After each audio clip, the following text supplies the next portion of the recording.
नमस्कार मंडळी. जय जिजाऊ, जय शिवराय, जय शंभूराजे. आज आपल्या वाचनाचा दुसरा दिवस. आज आपण अध्याय पहिला बिलामत मधील भाग दुसऱ्याचे वाचन करणार आहोत. चला तर आपण आपल्या वाचनाला सुरुवात करू. रायगडावरची ती रंगपंचमी बदनामीच्या रंगानेच डागाळून गेली होती. आजच्या भव्य मिरवणुकीकडे, अंबाऱ्या आणि पालख्यांच्या छबिनाकडे आणि ढोल लेजमांच्या नादाकडे कोणाचे फारसे लक्षच नव्हते. बारूदखान्यापासून ते जगदीश्वराच्या मंदिरापर्यंत नव्हे तर पार भवानीकड्याच्या टोकापर्यंत सर्वांचे कान आणि डोळे सावध होते. बघे पाहुणे आपापसात नको नको ते कुजबुजत होते, बडबडत होते. कोण हे युवराजांचे धाडस? बघितलं, परक्याची बाईल घातली घोड्यावर आणि आणली ओढून राजवाड्यात, ती सुद्धा चक्क दिवसा ढवळ्या. बरं चालायचंच, कोवळ्या काकड्या कुस्करायच्या. राजा महाराजांचा शोक पुराण काळापासूनच आहे, त्यात काय वेगळं? एक शास्त्री बुवा नाकात गुणगुणले. रंगपंचमीचा उत्सव कसाबसा पार पडला. सूर्य मावळतीकडे झुकला. सदरेवर बसलेल्या शिवाजी महाराजांची चर्या कमालीची ताणली गेली होती. एका मोठ्या दडपणाची ओझी घेऊन ते अतिशय बेचैन स्थितीत सदरेवर बसून होते. शंभूराजांनी तातडीने आमच्या समोर दाखल व्हावे असा निरोप नव्हे तर कडक हुकूमच त्यांनी धाडला होता. बैठकीसमोरच्या बसक्या गादीवर त्र्यंबकराव आणि निवासराव अल्लाची गाय होऊन अवघडून बसून होते. आपल्यावर घोर अन्याय झाल्याचा कांगावा त्यांनी चालूच ठेवला होता. तितक्यात दालनाबाहेर पावले वाजली. आपल्या गळ्यातील पाचूच्या माळेशी चाळा करत धीमी पण ऐटदार पावले टाकत शंभूराजे तिथे दाखल झाले. अतिशय गोरापान तांबूस मुद्रा, रुंद कपाळ, कमनीय भुवया, अत्यंत बोलके तितकेच भेदक काळेभोर डोळे. अनेक राजांच्या राजकुमारांच्या मेळाव्यातले सवाई राजकुमार ठरावेत असे सहज मोहिनी घालणारे शंभूराजांचे व्यक्तिमत्व होते. त्यांनी शिवाजीराजांच्या नजरेला नजर भिडवली. तेव्हा थोरल्या महाराजांच्या नजरेत उसळलेले विषादाचे पाणी पाहून शंभूराजांच्या पापण्या खाली झुकल्या. पितापुत्रांच्या उपस्थितीने ते दालन उजळून गेले होते. दोघांनाही विद्यार्थ्याने अप्रतिम सौंदर्याची देणगी बहाल केली होती. क्षणभर सूर्याच्या सदरेवर चंद्रच भेटीस यावा असे ते मनोहर दृश्य होते. मात्र बैठकीला तणाव खूपच वाढलेला. शंभूराजांवर अचानक ओढवलेल्या या बालंटाने त्यांचे यार दोस्तही गळून गेले होते. त्यांचे इमानी सेवक आणि बालमित्र रायप्पा महार आणि ज्योत्याजी केसरकर वाड्याबाहेर दुःखी चेहऱ्याने उभे होते. युवराजांच्या पाठोपाठ त्यांच्या धर्मपत्नी येसूबाई आत आल्या. त्यांच्या सदरेवरील अनाहूत येण्याने थोरले महाराज चमकले. तोच त्यांची नजर त्यांच्या पाठीशी उभ्या असलेल्या स्वच्छ लुगड्यातल्या त्या नव यौवनेकडे गेली. त्या अनोळखी तरुणीवरून वाडकर बापलेकांची नजर भिरभिरत होती. शंभूराजांच्या अन्यायाची शिकार झालेली हीच ती अभागी तरुणी असावी हे शिवराजांनी तात्काळ ओळखले. परंतु येसूबाईसारख्या आपल्या समंजस सुनेच्या उपस्थितीने मात्र महाराजांच्या गोंधळात अधिकच भर घातली. तसा त्यांनी थेट प्रश्न केला, सुनबाई, इकडे येण्यामागचं आपलं प्रयोजन काय? येसूबाई काहीशा वरमल्या. त्यांच्या ओठांच्या पाकळ्या उघडल्या, परंतु त्यांना बोलायचे धाडस होईना. येसूबाईंच्या साक्षीने महाराज मावळ होण्याऐवजी अधिक कठोर झाले. नकळत त्यांच्या हाताच्या मुठी वळल्या. कपाळावरच्या शिरा फुगीर झाल्या. ते गरजले, सुनबाई, आपण अनभिज्ञ आहात किंवा तुम्हाला अंधारात ठेवण्यात युवराज यशस्वी झाले असतील, पण लक्षात ठेवा, आपण सुनबाई. शंभूचे हे गुन्हे ह्या आणि अशा वाढत्या हरकती एक वेळ त्यांचा पिता डोळ्यावर कडेल, पण राजाला आपला राजदंड ममतेच्या डोहात फेकून देणं परवडणार नाही. गाभारातल्या मंत्रघोषासारखा महाराजांचा आवाज दुमदुमू लागला. येसूबाईंना पुढे एक शब्द उच्चारता येणार. संभाजीराजांची चर्या अपमानित झाली. कमालीच्या तणावाने त्यांची मान खाली झुकली. या वातावरणाचा परिणाम म्हणून की काय, त्र्यंबकराव आणि निवासरावाला मोठे बळ प्राप्त झाले.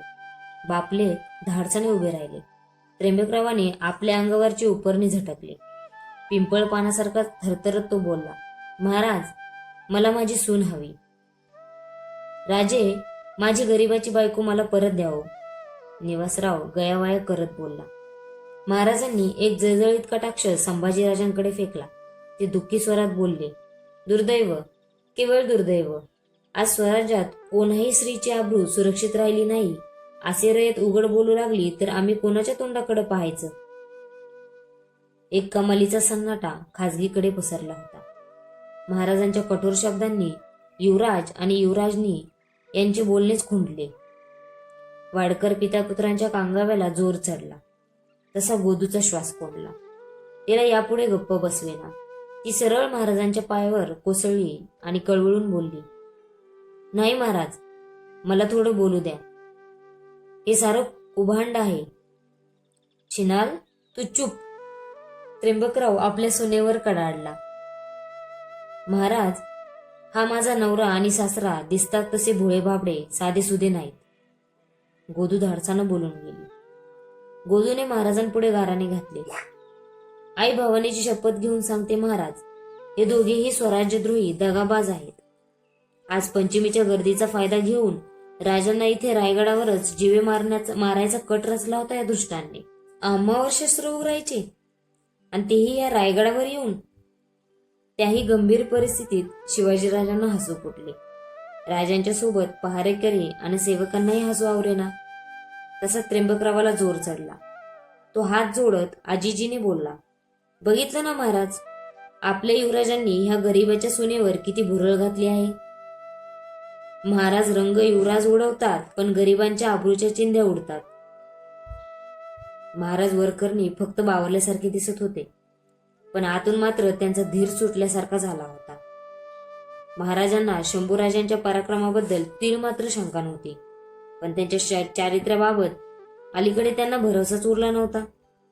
एखाद्या सुंदर स्त्रीवर नजर पडली की युवराज कोणत्याही थराला जाऊन पोहोचू शकतात हे त्यांच्या अष्टप्रधानांनी दरकदारांनी त्यांना अनेकदा, कधी आडवळणाने तर कधी स्पष्टपणे ऐकवले होते. त्यामुळेच ते कमालीचे उद्विग्न झाले होते. तितक्यात सदरेबाहेर थोडीशी गडबड उडाली. पाठोपाठ आपला जरीकाठी शेला सावरत उंचे पुरे जाडजूड हाडापेरांचे अण्णाजी दत्तू अचानक आत आले. पल्लेदार मिशा, डोळ्यांच्या बोलक्या भावल्या, दोन्ही कानांमध्ये झुलणाऱ्या बिकवाळ्या, तुकतुकीत सावळा रंग, सारा त्यांचा कुर्रेबाज रुबाब होता. 65 ओलांडलेल्या अण्णाजी पंतांनी थोरल्या महाराजांसमवेत अनेक उन्हाळे पावसाळे पाहिले होते. महाराजांपुढे नम्रतेने झुकत त्यांनी मुजरा केला. ते बोलले, माफी असावी महाराज, बिना आवतण्याचा आणि बिना हुकुमाचा मी सदरेकडे आलो. पंत काहीशे थबकले. पुढचा शब्द उच्चारण्याआधी अण्णाजी दत्तूंनी संभाजीराजांकडे टवकारून पाहिले. तशी युवराजांनीही गुस्स्यातच त्यांच्या नजरेला नजर भिडवली. युवराजांच्या डोळ्यांतील चमकत्या भावल्या पंतांना बर्चीच्या लकलकत्या धारदार पात्यासारख्या भासल्या. त्या दोघांमध्ये विस्तव जात नव्हता. अण्णाजी पंतांनी शेल्याने कपाळावरचा घाम टिपला. सारवासारवीच्या भाषेत ते बोलले, राजे, ही बिचारी गोदू माझ्या मेहुणीची मुलगी बरे. हे त्र्यंबकराव माझे जवळचे नातलग आहेत राजे.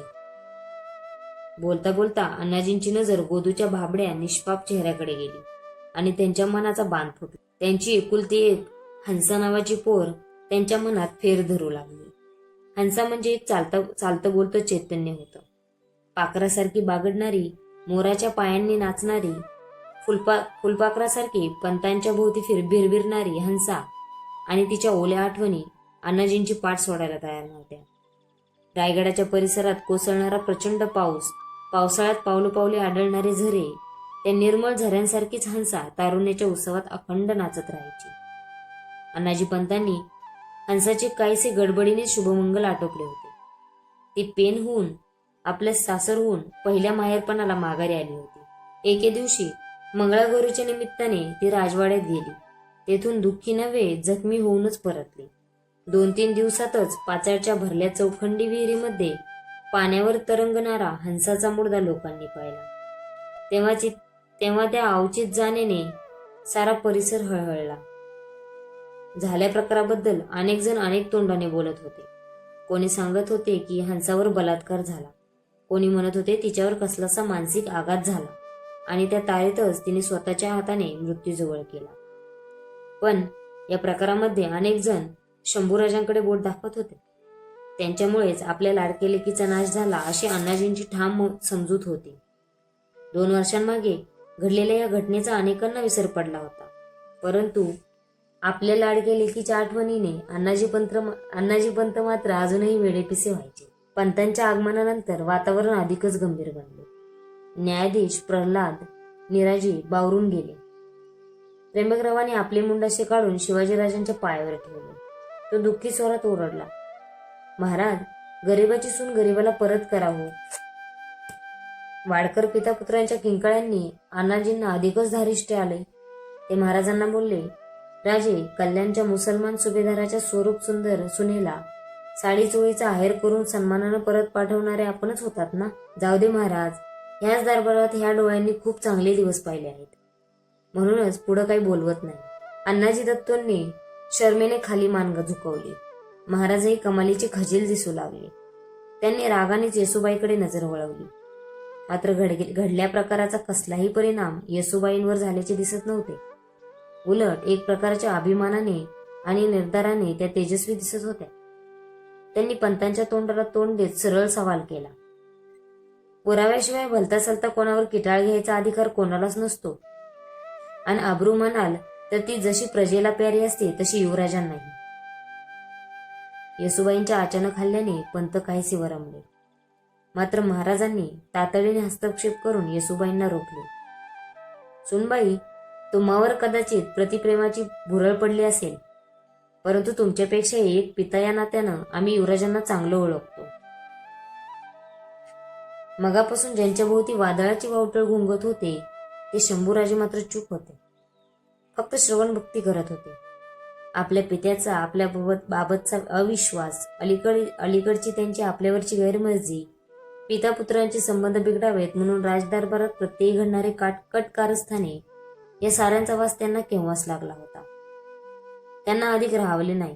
दुःखी स्वरात शंभूराजे बोलले, आबासाहेब, दुःख याचंच वाटतं की आम्हाकडून काही गुन्हा घडला नसताना आम्हाला गुन्हेगार ठरवलं जात आहे. हा घोर अन्याय आहे आबासाहेब. आपण आज घडल्या प्रकरणाची जरूर शहानिशा करावी. तपासानंतर आपली ही खात्री पटेल की आज होळीच्या माळावर ऐन मिरवणुकीत आतिषबाजीच्या गोळ्यांऐवजी तोफेतून खरेखुरे गोळे उडवले जाणार होते. कटवाले तुमच्या जीवावर उठले होते. आबासाहेब, त्याची वेळेत खबर घ्यायला ही निष्पाप गोदू पुढे धावली. ती मूर्ख ठरली आणि आम्ही बदनाम. शंभूराजे, केवळ कपोलकल्पित कथांवर राज्य चालवता येत नाही. त्यासाठी अस्सल पुराव्याची आवश्यकता असते. अण्णाजी पंतांची धुसफूस वाढली होती. आपल्या वारसदारावरच्या उघड आरोपामुळे थोरले महाराज हवालदिल बनले होते. तितक्यात तेथे मुल्ला हैदरांची स्वारी येऊन पोहोचली. थोरल्या राजांनी त्यांच्याकडे मोठ्या आशेने बघितले. त्यांच्या न्यायबुद्धीवर राजांचा खूप विश्वास होता. साठीतले मुल्लासाहेब पापण्यांची उघडझाप करीत म्हणाले, महाराज, आपल्या आदेशानुसार आज वाघ दरवाजाजवळच्या तोफेसाठी पोचलेल्या बारुदाची आम्ही चौकशी केली. ती आतषबाजीची दारू नव्हतीच. सारे अचंबित झाले. हिंदवी स्वराज्याच्या राजधानीतच घातपाताचा हा प्रकार घडत होता. ही बाब खूप चिंतेची होती. मुल्ला हैदरांनी आपल्या चौकशीचा पूर्ण वृत्तांत सांगितला. गडावरच्या बारूदखान्यातून तोफगोळे वाघ दरवाजाकडे नव्हे कुठेच रवाना झाले नव्हते. त्याच दुपारी काळ्या हौदाकडे संशयित दिसणाऱ्या 6-7 जणांना गडकरी कान्होजी भांडवलकर यांच्या पथकाने रोखले होते. तेव्हा ते भामटे कैद चुकवण्यासाठी भवानीकडेच्या दिशेने पळाले होते. त्यांनी त्या अजस्र कातीवकड्यावरून खाली बगलीच्या किर्र जाळवंडात उड्या ठोकल्या होत्या. तिकडे संशयितांचा शोध अजून सुरू होता. थोड्याच वेळात स्वतः कान्होजीरावही सदरेवर पोहोचले. त्यांनी शिवाजीराजांना सांगितले, महाराज, त्या संशयितांपैकी 4 प्रेत सापडली आहेत. वरच्या लिबासावरून ते बाहेरचे पठाण दिसतात. या आधी या मुलखात त्यांना कोणी बघितलं नव्हतं. शिवरायांच्या चेहऱ्यावरच्या ताणल्या गेलेल्या रेषा मावळल्या. त्यांच्या चमकत्या बाहुल्यांनी गोदूकडे कृतज्ञतेने पाहिले. दुश्मनांनी एका मोठ्या काटकारस्थानाचे धागेदोरे विणल्याची त्यांची खात्री झाली. शंभूराजांकडे मोहरा वळवत ते बोलले, एवढी तातडीची खबर होती तर आपण वाघ दरवाजाकडे धावण्यापूर्वी आम्हाला आगाऊ कल्पना का दिली नाही युवराज? तिकडे धावून तोफा निकामी करून मराठ्यांच्या पंचप्राणाचं रक्षण करणं हे आमचे प्रथम कर्तव्य होते आबासाहेब, शंभूराजे उत्तरले. शिवाजीराजांची कठोर नजर वाडकर पिता पुत्रावर खेळली. त्या दोघांचीही भंबेरी उडाली होती. ते ततफप करीत राजांकडे बघत होते. घडल्या प्रकारात नक्कीच काहीतरी काळेबेरे होते याची अण्णाजींनाही कल्पना आली. त्यांचा आरंभीचा ताठा आपोआप सैल झाला. आता सर्वांच्याच नजरा थोरल्या महाराजांकडे वळल्या. थोरल्या राजांच्या मुखातून निरीक्षर विवेकबुद्धीने शब्द बाहेर पडले. अण्णाजी पंत, या प्रकरणाचं एकूण गूढ वाढलं आहे. त्याची पूर्ण चौकशी होणं गरजेचं आहे. कान्होजी, चौकशी पूर्ण होईपर्यंत या बापलेकांना कच्च्या बंदीखान्यामध्ये ठेवून द्या. त्र्यंबकराव आणि निवासराव यांच्या पाठीला भाल्याची टोपी लागली. त्यांची रवानगी बंदीशाळेकडे झाली. त्यांच्यासाठी अण्णाजी काहीही करू शकले नाहीत. गोदू तशीच वावरून उभी होती. अण्णाजी तिच्या जवळ गेले. तिच्या डोक्यावर हात ठेवत ते बोलले, चल पोरे, कालपासून खूप त्रास सोसावा लागला तुला. चल आपल्या मावशीच्या घरी. गोदूने अण्णाजींचा हात झटकला. ती काहीच बोलली नाही. ती इतकेच बोलली, महाराज, मला नाही जायचं कोणाही नातलगाकडे. जे झालं ते खूप झालं. शिवराय सुद्धा पेचात पडले. गोदूबद्दल त्यांच्या मनात खूप अनुकंपा निर्माण झाली होती. इतर वेळी तिच्या बहादुरीबद्दल त्यांनी आपल्या गळ्यातला रत्नहारही तिच्यावरून ओळून टाकला असता. पण वाडकर गुन्हेगार निघाले तरी अण्णाजींचे जवळचे आप्त होते. चौकशी पूर्ण होईपर्यंत आपल्या अष्टप्रधानातील दरकदाराचा कोणत्याही प्रकारे पाणउतारा होऊ नये याची राजे काळजी घेत होते. पण गोदूचं काय करायचं? शिवाजीराजे विलक्षण पेचात पडले. अण्णाजी तिला आपणाकडे नेऊ इच्छित होते. गोदू त्यांच्याकडे जायला बिलकुल तयार नव्हती. शेवटी राजांनीच निर्णय दिला. ती अज्ञान मूल नव्हे, तिचे तिला ठरवू द्या. राजे निर्णय देऊन मोकळे झाले. पण गोदूला काहीच कळेना जायचे कुठे. आवर्तात अडकलेल्या पाचोळ्यासारखी गोदू तशीच काही काळ उभी राहिली. तिने प्रथम शंभूराजांच्या धीरगंभीर मुद्रेकडे पाहिले. तिची नजर युवराजांच्या बाजूला उभ्या असलेल्या येसुबाईंकडे गेली. येसुबाई लामण दिवेतल्या ज्योतीसारख्या तेजस्वी, प्रेमळ, शीतल, स्निग्ध भासल्या. अचानक गोदूला गदगदून आले. तिने तशीच पुढे धाव घेतली आणि येसुबाईंना कडकडून मिठी मारली. ती काकुळतेने बोलली, युवराजनी, आपणच मला पदरात घ्या. तुमची दासी म्हणून पडेल ती कामं करायला मी तयार आहे. जिच्यामुळे आपल्या पतीवर बालंट आले तीच गळ्यामध्ये पडली होती. या अचानक उद्भवलेल्या प्रसंगाने येसुबाईंसह सर्वांचीच पंचायत केली. शिवाजीराजे विस्मयचकित चेहऱ्याने येसुबाईंकडे पाहत होते. त्यांच्या मिठीत मदतीसाठी धावलेल्या गोदूचा देह थरथरत होता. लोण्याच्या गोळ्यावरून हळुवार हात फिरवावा तसा त्यांनी गोदूचा चेहरा वात्सल्याने कुरवळला. त्या धाडसानं बोलल्या, ठीक आहे गोदू, तुझी पुढची व्यवस्था लागेपर्यंत तू राणीवासात राहू शकतेस. एका हुजऱ्याला हुकूम केला, त्याला घेऊन आमच्या महालाकडे निघ. मी पाठोपाठ आलेच. येसुबाईंच्या वर्तनाला शिवाजीराजे आक्षेप घेतील अशी पंतांची समजूत होती. परंतु महाराजांनी तिकडे दुर्लक्ष केले. उलट त्यांनी मुल्ला हैदरांना वाघ दरवाजाकडे घडलेल्या प्रकरणाची सखोल चौकशी करायचे आदेश दिले. थोरले राजे आपणास हवे तसे वागत नाहीत याची जाणीव होताच अण्णाजी दत्तो खजील झाले. उपरने झटकत राग न दाखवता पंत रागाने सदरेवरून निघून गेले. आता महालामध्ये थोरले महाराज, संभाजीराजे आणि येसुबाई या तिघांशिवाय कोणीच नव्हते. महाराज दुखऱ्या नजरेने युवराजांकडे पाहत होते. त्याचवेळी नानाविध भावभावनांचा कल्लोळ युवराजांच्या मुखावर उसळला होता. संभाजीराजांना अधिक धीर धरवेना ते अत्यंत नम्र सुरात बोलले, आबासाहेब, माफी असावी.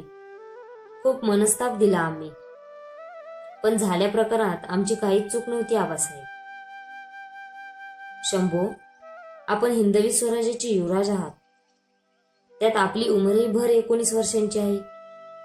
निदान यापुढे तरी 5 कोस ठेवून रीतीभातीने आपण वर्तन कराल अशी अपेक्षा बाळगावी का आम्ही? आबासाहेब, एखाद्याकडून गुन्हा घडलाच नसेल तर त्याला गुन्हेगार समजून सजा द्यायची हा कुठला न्याय? शिवाय आबासाहेब, एक वेळ आपले युवराज बदचालीचे निघाले असे आपण समजू, पण रायगडाच्या संरक्षणात इतकी ढिलाई केव्हापासून पडू लागली? मतलब चित दरवाजाची पोलादीद्वारे आजकाल कधीही रात्री बेरात्री कशी काय उघडली जातात? तेही खुद्द छत्रपती गडावर मुक्कामाला असताना? शिवाजीराजे उपहासाने हसले आणि बोलले, वेडाच आहेस पोरा. अरे सायंकाळी एकदा चित दरवाजा बंद झाला की दुसऱ्या दिवशी सकाळपर्यंत माणूसच काय पण एखादी गोमही वर खाली जाऊ शकत नाही. राजांच्या उत्तरावर संभाजीराजे म्हणाले, असं असेल तर त्याच दरवाजातून अनाजीपंत आणि मंडळी बोलतात तशी पहाटेची माणसं जातात कशी आणि सकाळ व्हायच्या आधी वाडकरांच्या सोनेला पळवून आणतात कशी? शंभूराजांच्या प्रश्नावर शिवाजीराजे चांगलेच चमकले.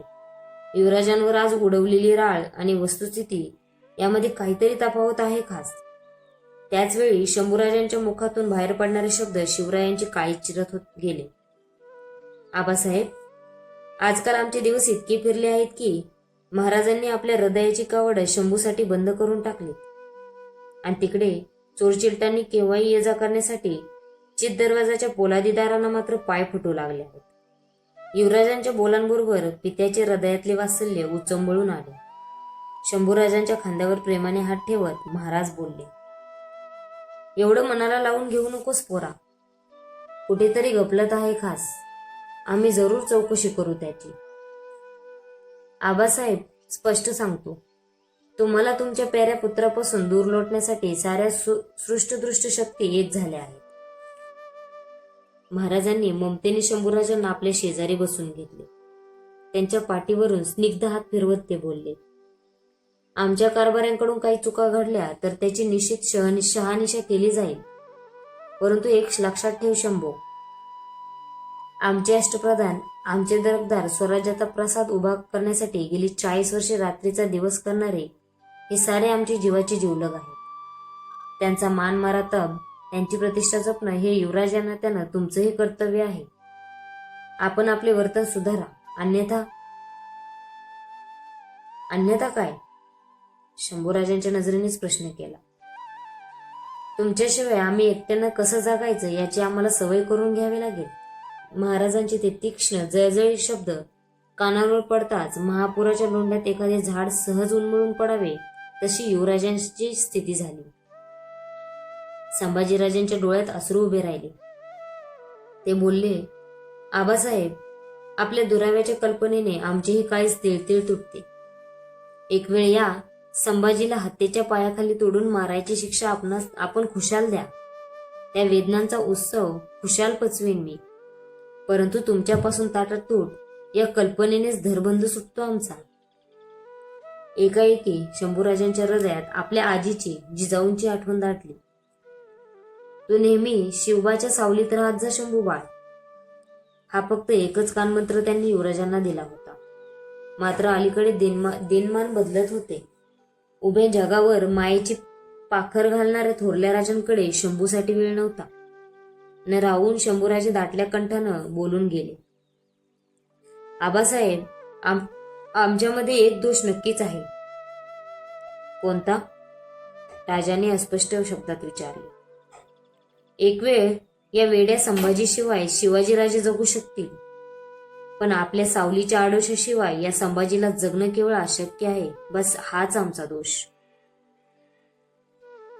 आपली काहीतरी चुकते आहे याची जाणीव शिवाजीराजांना झाली. शंभूराजांनी आपल्या जन्मदातीचे तोंड कधी पाहिले नव्हते. त्यांना पुत्रासारखा वाढवणाऱ्या जिजाऊ साहेब सुद्धा केव्हाच देवाघरी गेले होते. राज्याभिषेकाच्या सोहळ्यापर्यंत ज्याला आपण होणहार पुत्र मानत होतो, ज्याने बालवयात कर्नाटकातली कोलारची जहागिरी सांभाळून दाखवली, फ्रेंच, पोर्तुगीज, इंग्रज असे देशोदेशींचे वकील शिवरायांच्या महालांमध्ये प्रवेश करण्यापूर्वी ज्या शंभूराजांशी सल्लामसलत करायचे, त्यांची बुद्धी आणि तडफ पाहून हा तर उद्याचा सवाई शिवाजी आहे अशी मुक्त कंठाने ज्याची जाहीर प्रशंसा व्हायची, तोच आपला पुत्र आपल्या जवळपास असूनही आज परका होतोय. कोणाची तरी काहीतरी चुकते आहे खास. या जाणीवेने शिवाजीराजे संभ्रमित झाले. ते आवेगानं उठले आणि शंभूराजांना पोटाशी कवटाळायचे या भावनेने पुढे झाले. तर समोर शंभूराजे नव्हते.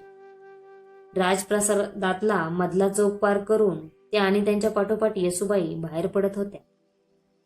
दीडमूड झालेले शिवराय शंभूराजांच्या पाठमोऱ्या आकृतीकडे फक्त पाहत उभे राहिले. तर मंडळी, आपले आजचे वाचन इथे पूर्ण झाले. माझा हा प्रयत्न आवडल्यास आणि माझ्या प्रयत्नात काही कमतरता असल्यास मला नक्की कमेंट करून कळवा. आणि आपल्या राजांचा इतिहास या ऑडिओ बुकच्या माध्यमातून जास्तीत जास्त लोकांपर्यंत जावा यासाठी माझ्या चॅनलला सबस्क्राईब करा आणि जास्तीत जास्त लोकांपर्यंत शेअर करा. धन्यवाद. नमस्कार मंडळी. जय जिजाऊ, जय शिवराय, जय शंभूराजे.